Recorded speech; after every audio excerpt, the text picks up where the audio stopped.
All right, we are on. Welcome back to another week. I'm going to pick off Kramer's picks with a little price action analysis, or technical analysis, we like to call it. And normally I'd be doing this with my good friend Matthew Tuttle, but he's out traveling today. Can't say I blame him. Got to get away from trading once in a while. Don't forget to take a break, guys.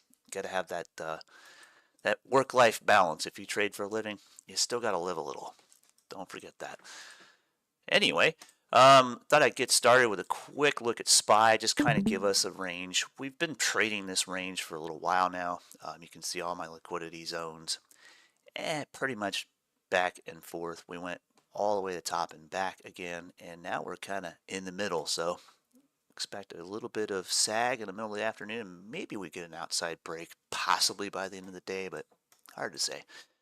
We got some news coming up with the 15-year mortgage rates and all that happy stuff that might change the market a little bit. But for now, we're just sideways. It's kind of boring. So let's find some swing trades. Let me get into Kramer's list here. Basically, I just go and check the lightning round and see what he's saying buy, buy, buy, and sell, sell, sell about. And a couple he pounded the table on for buys this week are kind of interesting. I haven't had a chance to do any of the dope on them yet, so we're going to do it live. We'll start with one of his favorites, Wayfair. Good Lord. Let me get rid of my day trading stuff and go with some basic analysis here. All right, so Wayfair, we've kind of seen this do its mean reversion. This whole capitalization trend was reverted back to just above the middle, and we started noticing the old triple top pattern here, and then a bunch of people went short on this, probably picked up, hopefully they took profit on this. I believe that this was one of the SGEM shorts not so long ago, but now it's accumulated and come right back up to its area of liquidity. If you check your daily chart, I like to draw just kind of a box around the biggest wick I can see to the left. We're in the zone, baby. So can this go a little higher? He's pounding the table saying buy, buy, buy. This was the lightning round, the most recent one. And sure, it went right to the expected range of that move, closed this gap. Now we're sitting at resistance. So short term, yes, okay, it was a good buy. We'll give him a pat on the back for that one. But careful here. It might run out of momentum and accumulate here for a while. Outside chance for an expected move, we could say something to this effect. Let's go ahead and draw it out real quick here. So we've got the primary and secondary pretty much out of the way. Can it make a full third move? Well, maybe one more time, but I think we're likely to pull back first because we've kind of hit the halfway mark and rejected. So let it accumulate. Maybe we'll finish it. Outside target to continue long in this thing around 63 bucks. Halfway point, say about 60.40 for a break moment. And if it continues to trend where it is, cool, we can hit that high. But just be a little cautious if you are already long on this. If you're trading it, certainly take a little bit of caution to take profit on this trade. Later on, we could see this thing go for this reversion, and that's the big enchilada. Can it trend higher? Well, from an investment standpoint, we know Wayfair is a fairly successful company, but I haven't really done any fundamental digging other than that. But you can clearly see market structure has done its thing. It's gone on up, capitalized, accumulated forever. This is a weekly chart. Each of these bars is a week. That's going to take some time. So for an investment standpoint, sure, it can go and trend up higher to all-time highs even. Who knows?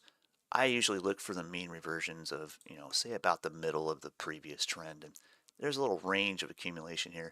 Split the difference. Call that a price target and move on with your day. This is a decent equity for generating income on as far as running the wheel trade strategy. It's in a price range where it can be lucrative, but not my favorite stock to trade in that measure. Sometimes I'll scalp it, but for the most part, I tend to stay away from Wayfair. It's just kind of a choppy chart to be interesting to a trader. I like smoother price action. So not quite my style, but you know what?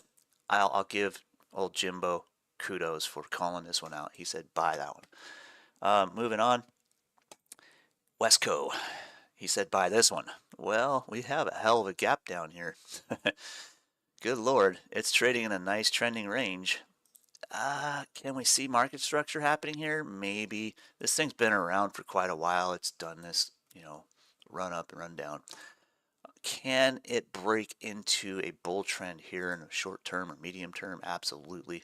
We could see this thing run for a half back, give half of that big old bar on a weekly here. Okay, let's put a pivot there, but throwing a daily chart at it, be careful. This is considered a bear flag until it isn't, and if it can't get out of this resistance area, it is not likely to close this gap anytime in the near future. Far future, perhaps. Near future, consider that a bear flag unless it breaks back and gives a mean reversion, which is about to the middle of that bar, is about 165-ish. Can we say maybe step that up a little bit? Sure, it can go to 168, previous support. Give it the benefit of the doubt. But for the time being, looking a little bullish. I'll definitely throw credit where credit is due. Just be careful because this does look like the classic bear flag. So be ready for anything with this one if you're long on this. Next thing he was talking about, public storage. Mainly he said it was a successful company, this and that. Again, not one of my most interesting charts to trade. I know it gets a lot of attention though, and I can see the makings of a nice little M top here, so possibly a return to the high for the short medium term. But I wouldn't expect a whole lot from this one just yet. But if it does give you a breakout move, take this entire situation here and grab that into the mean of the previous consolidation. High target just below half a mark. If it starts to break out and this turns into a nice little cup and handle, sure, you can eventually get to like 322 for a long-term target, maybe holding that for months. Just be aware that that's also about the mean of this entire range here, right in that area. So I can say, okay, he's got a little credit for calling this one out as a buy, but short term, be aware it's kind of teetering on support here. It might end up accumulating a few more days before we really get anywhere. Not the best swing trade setup, but you could certainly scalp the range until you wait for a good swing trade entry on that one. Bank of America, always kind of a winner. Banks always win. We've been living in this country long enough to know that. As far as targets go, I've been trading this a little bit here and there. I have a full-on reversion target. 35.50 I think is probably where I would like to go next. I'll set that in green for me. If it breaks above that, we could see an outside chance of finishing a 1-for-1 measured move, and this is about 1/4 that move. About half is like 37.50-ish. That's an old pivot zone from a support area when it was trending up higher. Yeah, I'd say definitely looking good. Just wait for it to break this pivot here at 34.50 and see if we can get some momentum into this thing to become a good swing trade. And certainly looks like we've got the accumulation ready to break very soon. So maybe I give kudos on this one, but I would like to see it break this resistance point first. You can see it's met it before, tested it. This is the third time. If it can't break it on the third time, we know that typically it'll just sit there and go sideways until it hits the old 3, 5, or 7 waves of accumulation before breaking a specific pivot, angular, or any sort of resistance thereof. So wait a little bit longer on this one. I think we could see it start to trend, but just, trade carefully in this zone. This is not the exact trader's action area you want to get long on. You want to get long on a support level. Got to break resistance before you can continue long. So kind of give this one a day or two. It should resolve and give us a good breakout play. Just don't jump the gun on it. Get caught on the wrong side. Last but not least on his buy list here, I really don't know much about this company. Don't care. but man, that is volatile. As pretty much any medical stock of any kind, I guess that's what they do. You kind of get these. Biotech loves to be volatile, and company-wise, they tend to hemorrhage money for decades until they do anything. Here's about a mean reversion of this trend here. Um, would I buy this here? No, not even if Jim Cramer told me that was a top tick for sure. I would definitely say he missed the mark on this one. However, we could see this give us an outside move after it tests support. So kind of measure the previous move up to that point and stack that out as a bull target for a possible breakout later on. Give it, a few weeks before we really get into decision time on this. Looking for a test of support, I would say it's about 66 bucks. And if it breaks down below 79 here, we could see a good short opportunity to run a bear target to that. Just revert that trend. Be mindful of a couple support areas to the left for liquidity, though. You might find some buyers right around here. And of course, you can sometimes find that it'll trade from one to the other pretty quickly. So I'm going to go ahead and take a note actually of this little area here. Looks interesting to me. Anytime you see a wick, there's a bunch of limit orders taking place, and both of those fall in range of the previous, long wick on this daily bar here. So, yeah, I would probably be a little cautious going long on this thing. I definitely think he top ticked this one, but look out for support in this couple of areas. If it breaks it, cool, we get a good bear trend. If it holds and goes back to the high, sure, you can trade this on momentum. Just be careful. This looks pretty damn volatile. Let's see. Did he have stuff on the sell list? Had a couple, three of them, it looks like. Oh, just one. I think this might have been from last week. He said sell this. Yeesh. That's looking like a reversal, baby. Go to the daily chart on this one. Yeah, we've been here before.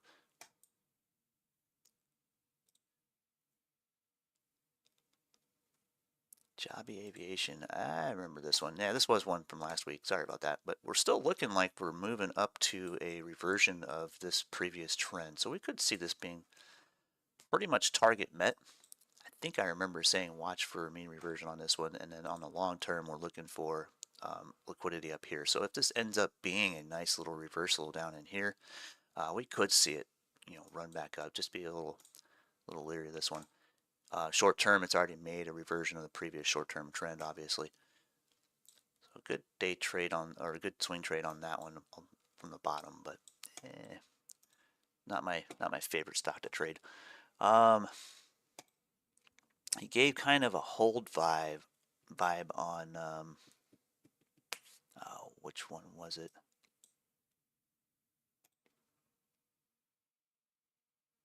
Supergroup, that's the one. He's basically said he would rather go trade Salesforce than this, but I would say probably look for a nice bull move on this thing.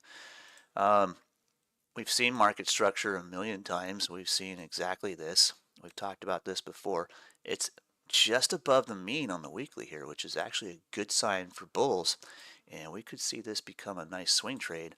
Take your primary move right to about the mean of this consolidation and extend it out. And it'll give you a pretty easy price target. I'm going to keep this one on my watch list because I like the opportunities here. If we break just a little bit above the previous high, we could see this revert at least a half a move right up to about 350. Might even see it run all the way up here to about 375. That can be a pretty good trade. Looking like a clean measured move setup. And the bulls are pretty much in control of this right now. They're looking for this accumulation to break. If you threw an angular across here, kind of ignore this and watch for a breakout above. You should see it continue. So watch for a break right above 330, and we could see this start to trend down up to about 375-ish. Long-term wise, not necessarily something I'd want to invest in yet. I mean, this is still market capitalization. This could end up, becoming a bit of a elongated, large-ranged bear flag, but it certainly has potential to break at least a measured move back to resistance, and it's going to be right in this area. Speaking of supergroup, let me see here.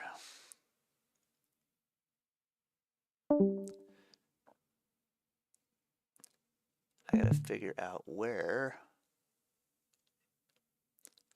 I put my other list. Pardon me a second. Sometimes my stuff tends to disappear for no reason. Let's have a look at a couple things. So here's CME group, and we can kind of see that the trend is pretty much run a nice 2-for-1 by comparison. And Salesforce kind of, you know, seems to be about the measure for all this AI stuff. And then yesterday we kind of saw a little bit of a runoff on the earnings call last night for CRM.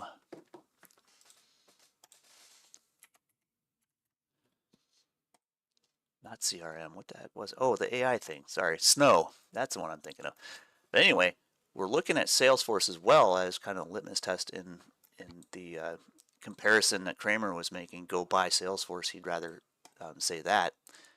And sure, it just broke out of a really nice, clean, 2-for-1 measured move from this swing, and 1-for-1 is breached here on our weekly chart. And we see a nice spinner potentially closing on the day.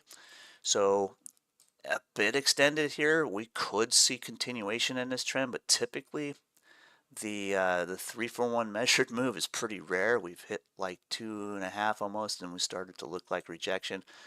Pay attention to your short-term chart because things are going to start to possibly reverse here and take a swing back to support. If it continues to range here and accumulate for a while, sure, we could see this big bad boy turn into a really big 2-for-1. And looking further left, we're right at all-time high levels here pretty much. So yeah, definitely be careful with this if you're going to continue to be long. We could see a huge breakout move, but I would love to see it accumulate first and maybe even give us a nice rounding into this accumulation to, say, dip into some liquidity and find some more bulls. But definitely successful company, fundamentally wise. Yeah, they're doing great, but just from a trader's point of view, be a little leery if you're continuing to be long on this thing. It's a great time to take profit, and one should not forget to take profit when it's appropriately due. It also reduces risk. So I might say be careful with this one is all. Just, I've already pretty much exited my positions on this one just to state what I'm doing. That's just my opinion. No, I'm not by any means a financial advisor. The other thing, let's look at Snow real quick here. That sell-off was monumental. I have some friends last night who were talking about it while I was missing out on it. I was busy eating dinner. They were going and scalping this thing back from that little dead cat bounce on that earnings call, which was just ridiculously oversold, right? Some of them were picking it up around 173, 174 or so, and then out at like 180, 182, 186 on that swing. Really nice dead cat bounce. Now it's accumulating, and we also want to pay attention to a couple of different ways to analyze this. So I'm thinking that Kramer didn't even talk about this one, but this is an interesting setup. Whenever you have a dead cat bounce, you always mark a couple things. Mark the bounce point for resistance. We can see we opened just above it, came back, pulled back, and accumulated into a wedge. And this kind of splits into 3 areas, and you can see pretty easily where all the pivot lines are on this bad boy. Let's go ahead and go right to this gap here. If it holds here and continues to break out, we could see maybe not quite a mean reversion of this big old earnings bar, but certainly look for an outside move to set up on a short term for a swing to about maybe 195 or so. Take your opening range for a measured move. I'll try and revisit this maybe later in the week, or next week. and see if we get a slight outside move here. So short-term day trade target, break resistance here. You could see, 192, 193, maybe 195 on an outside stretch, but I love dead cat bounces, but you got to be very careful because sometimes they will be a little bit more extended later on. Looking here, we've seen lots of volatility on this particular equity, and there's all your market structure right here in one chart. Your accumulation did its thing. It's made its move. You can plainly see the measured move right here, and that whole sell-off there was pretty much a mean reversion of this leg. So if it holds support here, cool, we can go back and climb back out and trend, but it can also come back and visit the base of this whole support structure here. So definitely a good scalping stock, and eventually it will provide some efficient entries for possibly long-term investment should this capitalization structure with accumulation down here start to reverse. On the 5-minute chart, we're underway for a little break to push the resistance anyway. So comparatively, I've traded a million penny stocks like this where you get these structures, you get a run up in accumulation. This was a failed bull flag here. A lot of people got burnt on this. It came down and accumulated in the mean here, cruised back up. We have a primary, possibly a secondary move. We can see that plain as day on the chart. Typically, when you've gotten a few of these accumulation flags with breakouts, measured moves on a shorter term chart, this is 5-minute, range bar here, range bar here, range bar here. The third time usually ends up pulling back, and we can see that it's gone just below what most people would consider a bull flag for support. Just put an angular in here. Once that was breached, a lot of people gave up on this for retail. This is where your institutions will typically take over the swing and start quietly adding positions here. So watch your order flow. If it breaks resistance here around 186.50, we could see it make a nice easy move back to 188.40 and possibly even an extension into the upper range of this 1-for-1. So good day trading stock. Love this thing. Other than that, I don't invest in it. So just trade it cautiously. In the news lately, we've had a couple of massive swings with Bitcoin, and of course, you get all the accumulated stocks with it. I'm not going to go into like any of the grayscale stuff, but one I do like to watch is MARA. This thing actually produces some pretty serious volatility.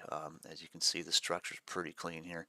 Nice looking M-top. We've come right to the base of where we know support to be, and that was pretty much just a 1-for-1 from this trend. We breach here. This could be a good bear trade. Watch for it to smoke this low level and then revert this trend possibly. If on the off chance it holds around 23 bucks, you could see it bounce back and test resistance here again to 25, 26. So swing trading, a little risky overnighting on this thing, but for day trading, this has been a great chart for day trading and pretty easy stuff. So know where your long-term targets are, and you can day trade from A to B over and over and over again. Anyway, if anybody has any tickers you want to throw at me, feel free to hit me up in the chat. I'm live on YouTube. You can send me a little message. I said hi. And of course, I have my Discord group. Yeah, I'm absolutely taking questions on this one. We're outside the Kramer realm now. Shoot me. I was just going to make a comment about that biotech stock. They move usually based off FDA reports. Yeah. They're running a study, and there's actually a website out there somewhere. I've seen it before, but that shows you when such and such company is supposed to, their clinical trial is supposed to finish and report. So you can actually go there to see when some biotech company's supposed to have a report due.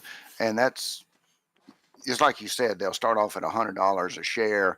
They'll come down and become a penny stock. Then they'll get a positive report and they'll skyrocket up to 50 bucks.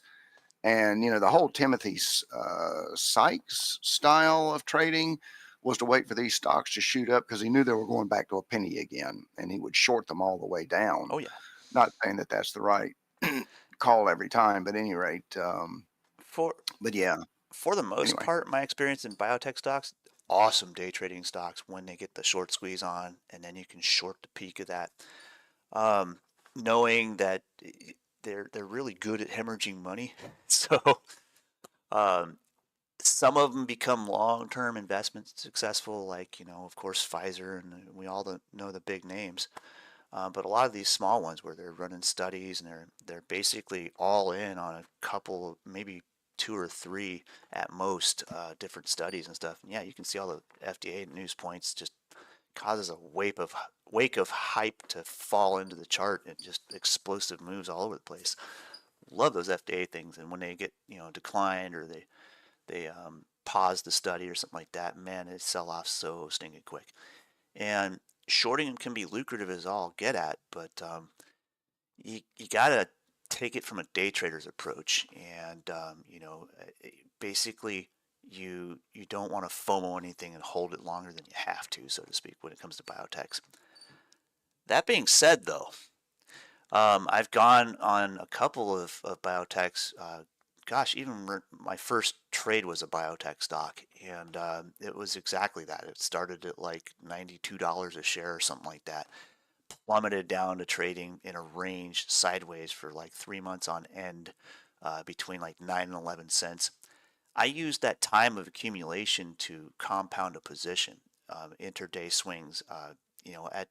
At that kind of level where it's trading around a dime, a 1 penny move is 10%. I was averaging about 18% a day on that thing and taking my profit and accumulating a larger and larger position with each time I took profit on a trade.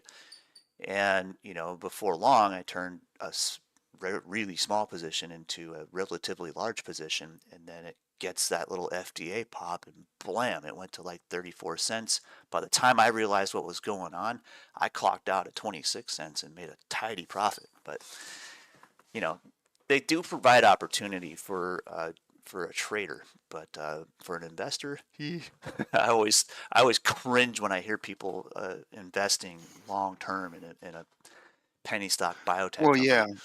company. I mean, the reason that they do that, I mean, they start off high because they get a lot of money, but they've got 1, 2, 3 years of clinical trials and they have no results during that time, but they still are spending their cash to keep their day-to-day operations going. And so they start out at $100 and then then they dwindle, they dwindle because they're spending money, but they're not generating any results until they get an FDA green light on a trial, and then they surge back up again. So anytime that you see a biotech hitting the market or something like that, never buy the IPO. Absolutely Gosh, never. no. That's absolute 100% practically guaranteed losing position because you have to understand what happens. There's 2 to 3 years before they even think about bringing a product to market. Yep. And then they capitalize, and that's the other thing. I watched a movie the other night called Pain Hustlers, and I was just commenting right and left during the whole beginning of the movie. I'm like, yeah, that's every biotech stock to a T. Absolutely run that way. And then to boot, not only do they have to, ace a study and get approved by the FDA, then they got to go out and rep this stuff to different doctors and get them to write scripts.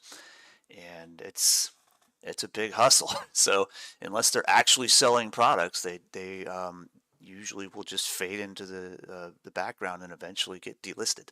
Most of them. Um, So here's a question for you on a different topic. Since we're on about Kramer and long-term stuff, sure. Um, so let's say that you have a long-term holding. It's up. You're looking though at the chart and you're thinking, "Oh my gosh, this thing's getting ready to pull back. I know it's getting ready to pull back." You're up, a certain percentage. And the question then is if you put a stop under it to try and protect some of your profits, if it hits the stop, you're going to get hit with a short-term capital gain because you haven't held it for a year and a day. Right. But you protect your position. On the other hand, long term people would just say, no, you write it out.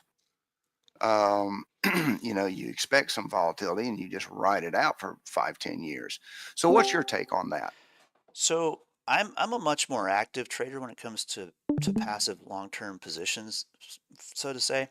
And that's pretty much the whole reason the options market or derivatives market was invented, is so that long-term investors can, it, at the same time as hedging a position, they could generate income on it.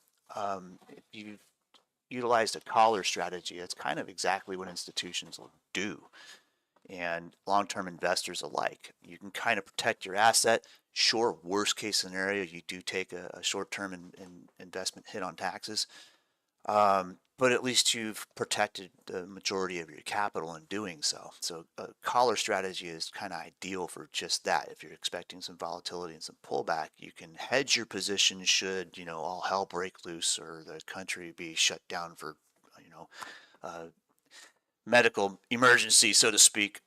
Whatever happens, you never know what the future is going to bring you. But having a strategy in place for that is ideal. Whether you are experienced in it or not is the question. So, learning a lot about options positions and what you can use them for is the primary thing there, is being able to adjust your position so that it's protect capital at any cost, generate income if you can, and above all, make sure that you can maintain some sort of profit from it overall. So what if you don't have 100 shares?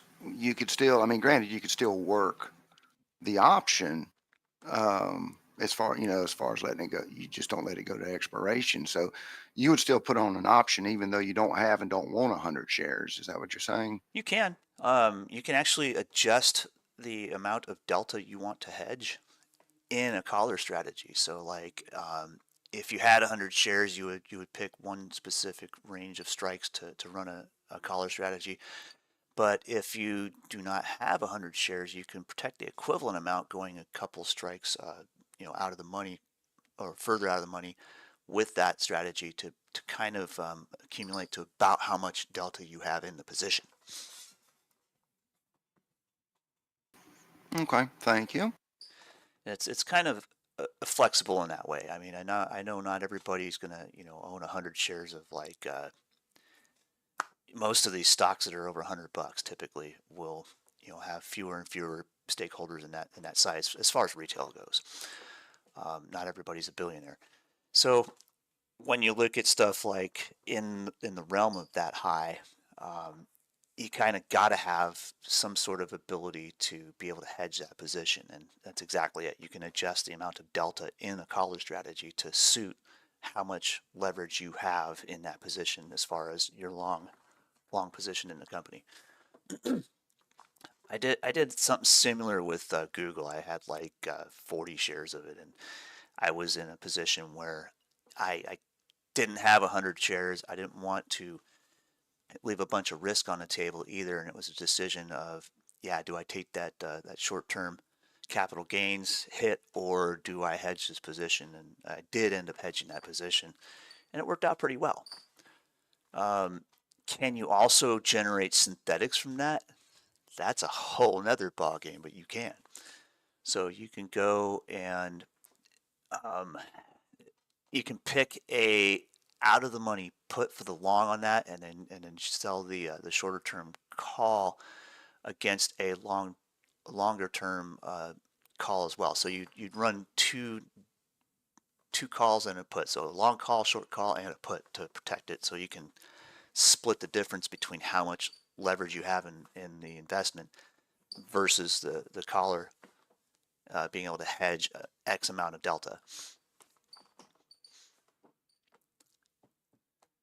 It gets pretty complex, but I did write an I mean, article on that. I suppose you could just simply buy a put if you can get one cheap enough.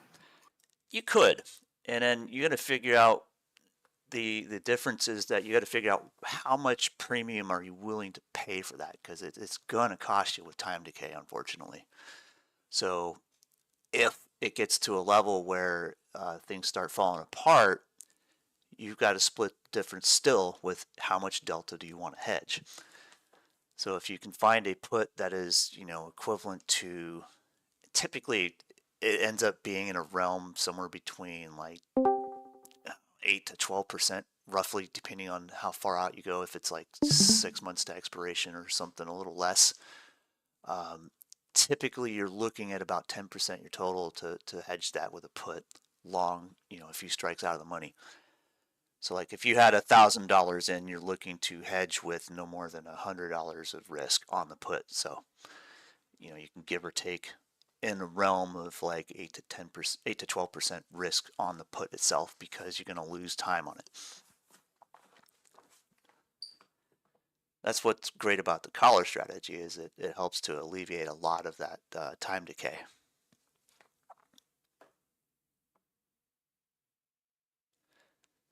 Options are a fun thing, man. There's so many different ways you can adjust with a correct amount of math.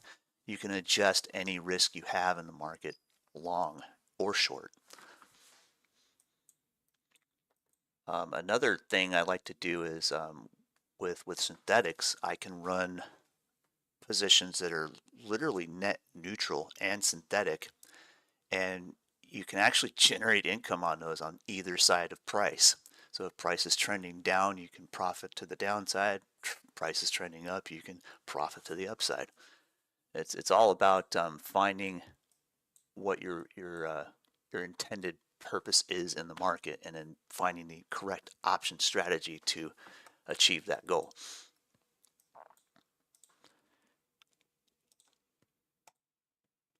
All right, well, pretty much run out of Kramer stuff. He didn't have a whole lot to talk about this week, and I think we could see probably next week being a little less volatile and maybe get some trending out of the market. I'll look back at SPY real quick. Oops, my fingers can't type today. On a 2 hour, you can see we've basically gone to the bottom and back to half again. Pretty simple moves. We're right back against my lower level of liquidity in between these two zones.